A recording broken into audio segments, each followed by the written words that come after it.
Hello दोस्तों, स्वागत है आप सभी का आपके अपने यूट्यूब चैनल ऑनलाइन स्टडी में।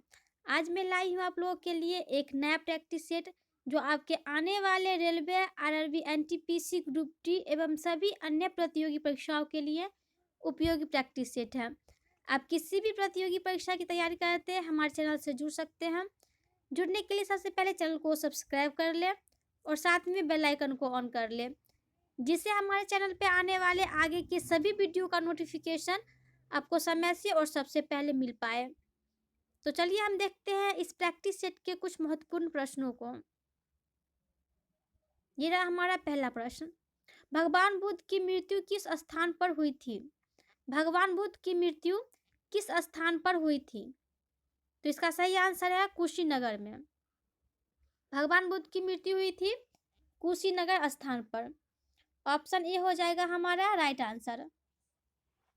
अगला प्रश्न है, लोकसभा में कोरम पूर्ति के लिए कम से कम कितने सदस्यों की जरूरत होती है? लोकसभा में कोरम पूर्ति के लिए कम से कम कितने सदस्यों की जरूरत होती है? तो इसका सही आंसर है कुल सदस्यों का 1/10वां भाग। कुल सदस्यों का 1/10वां भाग जरूरी होता है। Option D. अगला प्रश्न है हमारा, भारत के प्रधानमंत्री के उम्मीदवार के लिए कम से कम कितनी आयु होनी चाहिए? भारत के प्रधानमंत्री के उम्मीदवार के लिए कम से कम कितनी आयु होनी चाहिए?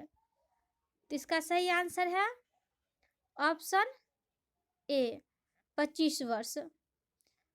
प्रधानमंत्री के उम्मीदवार होने के लिए कम से कम 25 वर्ष आयु होनी चाहिए। अगला प्रश्न है, उच्च न्यायालय के मुख्य न्यायाधीश की नियुक्ति कौन करता है? उच्च न्यायालय के मुख्य न्यायाधीश की नियुक्ति किसके द्वारा किया जाता है? तो इसका सही आंसर है राष्ट्रपति के द्वारा। ऑप्शन ए हो जाएगा यहाँ पे राइट आंसर। अगला प्रश्न है, गांधी जी ने दांडी मार्च किसके विरोध में किया? गांधी जी ने दांडी मार्च किसके विरोध में किया था? तो इसका सही आंसर है नमक और टैक्स अधिनियम के। ऑप्शन सी, गांधी जी ने दांडी मार्च यात्रा करी थी नमक और टैक्स अधिनियम के विरोध में। अगला प्रश्न है, एक विद्युत सर्किट में एक फ्यूज तार का उपयोग किया जाता है। एक विद्युत सर्किट में एक फ्यूज तार का उपयोग किया जाता है। तो इसका सही आंसर है ऑप्शन सी, सर्किट में प्रवाहित होने वाले अधिक विद्युत धारा को रोकने के लिए। सर्किट में प्रवाहित होने वाली अधिक विद्युत धारा को रोकने के लिए फ्यूज तार का उपयोग किया जाता है। ऑप्शन सी होगा हमारा यहाँ पे राइट आंसर। अगला प्रश्न है, मानव शरीर में रक्त का निर्माण कहाँ होता है? मानव शरीर में रक्त का निर्माण कहाँ होता है? तो इसका सही आंसर है अस्थि मज्जा में। मानव शरीर के अस्थि मज्जा भाग में रक्त का निर्माण होता है। अगला प्रश्न है, निम्नलिखित में सबसे अधिक सोना किस देश में उत्पादित किया जाता है? निम्नलिखित में सबसे अधिक सोना किस देश में उत्पादित किया जाता है? तो इसका सही आंसर है दक्षिण अफ्रीका में। दक्षिण अफ्रीका में सबसे अधिक सोना उत्पादित किया जाता है। ऑप्शन बी हो जाएगा हमारा यहाँ पे राइट आंसर। अगला प्रश्न है,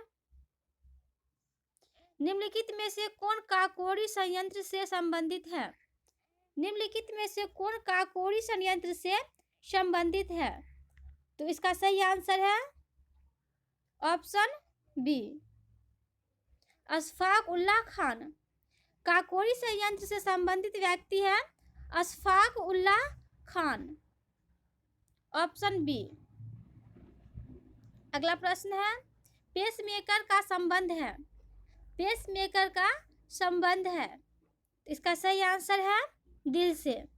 पेसमेकर का संबंध होता है हृदय या दिल से। Option D. अगला प्रश्न है, बेकिंग सोडा का रासायनिक नाम क्या है? बेकिंग सोडा का रासायनिक नाम क्या होता है?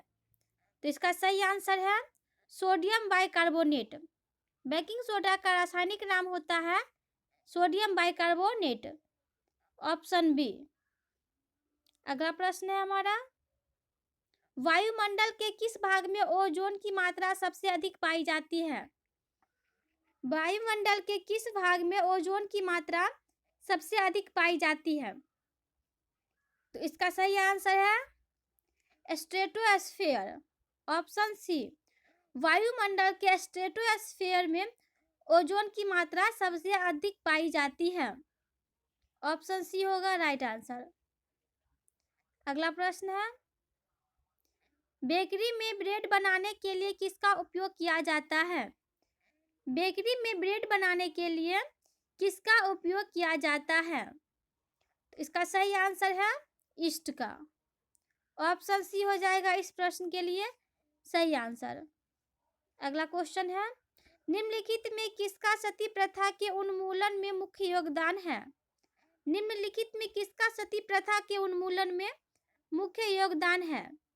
इसका सही आंसर है लॉर्ड बेंटिक का। Option B. सती प्रथा के उन्मूलन में मुख्य योगदान रहा था लॉर्ड बेंटिक का। Option B. अगला प्रश्न है हमारा, किसे अर्थशास्त्र का पितामह कहा जाता है? किसे अर्थशास्त्र का पितामह कहा जाता है? इसका सही आंसर है एडम स्मिथ को। अर्थशास्त्र का पितामह कहा जाता है एडम स्मिथ को। ऑप्शन डी होगा हमारा इस प्रश्न के लिए राइट आंसर। अगला प्रश्न है हमारा, सन 1945 में कौन से शहर पर सबसे पहले परमाणु बम फेंका गया? सन 1945 में कौन से शहर पर सबसे पहले परमाणु बम फेंका गया था? तो इसका सही आंसर है हिरोशिमा पर। Option B. सन 1945 में हिरोशिमा नामक शहर पे सबसे पहले परमाणु बम फेंका गया था। अगला प्रश्न है, परंपरागत नृत्य मोहिनी अट्टम किस राज्य का नृत्य है? परंपरागत नृत्य मोहिनी अट्टम किस राज्य का नृत्य है? इसका सही आंसर है आंध्र प्रदेश। मोहिनी अट्टम आंध्र प्रदेश का नृत्य है। ऑप्शन ए हो जाएगा हमारा यहाँ पे राइट आंसर।